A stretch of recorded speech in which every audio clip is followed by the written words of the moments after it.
നമസ്കാരം. Raf talk ഫുട്ബോളിലേക്ക് ഏവർക്കും സ്വാഗതം.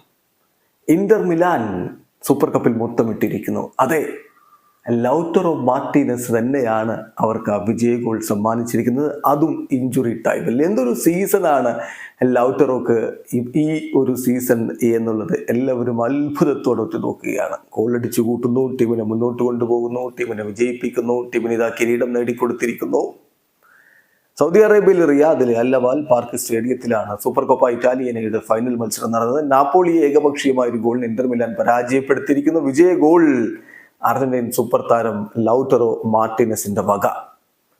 മത്സരത്തില് ഇന്റർ മിലാന്റെ മുന്നേറ്റങ്ങൾ നയിച്ചുകൊണ്ട് ആദ്യ 11 ഇറങ്ങിയത് ലൗറ്ററോ മാർട്ടീനസും തുറാമും ഒരുമിച്ചാണ്. മറുഭാഗത്ത് ജിയോവാനി സിമിയോണി, കിച്ച കഴസ്കേലിയ, പൊലിറ്റാനോ തുടങ്ങിയ സൂപ്പർ താരങ്ങൾ നാപ്പോളിയുടെ മുന്നേറ്റങ്ങളും നയിച്ചു. കളിയുടെ ആദ്യ പകുതി ഗോൾ രഹിതമായത്. രണ്ടാം പകുതിയിൽ 60-ാമത്തെ മിനിറ്റിൽ സിമിയോണിക്ക് റെഡ് കാർഡ്.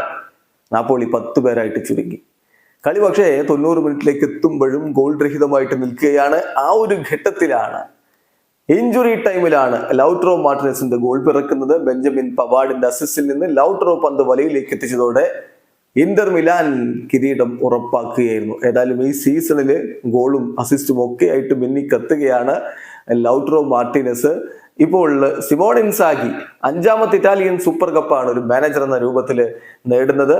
സൂപ്പർ കപ്പിന്റെ ചരിത്രത്തിൽ ഏറ്റവും അധികം കിരീടങ്ങൾ ചൂടിയിട്ടുള്ള കോച്ചായിട്ട് കൂടി ഇപ്പൊ അദ്ദേഹം മാറിയിരിക്കുകയാണ്. മാർസലോ ലിപ്പി, ഫാബിയോ കപ്പെല്ലോ തുടങ്ങിയിട്ടുള്ള മഹാരഥന്മാരായിട്ടുള്ള കോച്ചുമാരെയാണ് സിമോൺ ഇൻസാഗി മറികടന്നിരിക്കുന്നത്. വീഡിയോ അവസാനിക്കുന്നത്. ഫുട്ബോൾ ലോകത്തെ കൂടുതൽ വിശേഷങ്ങളുമായി റാഫ് ടോക്സ് കൊണ്ടുവരാം.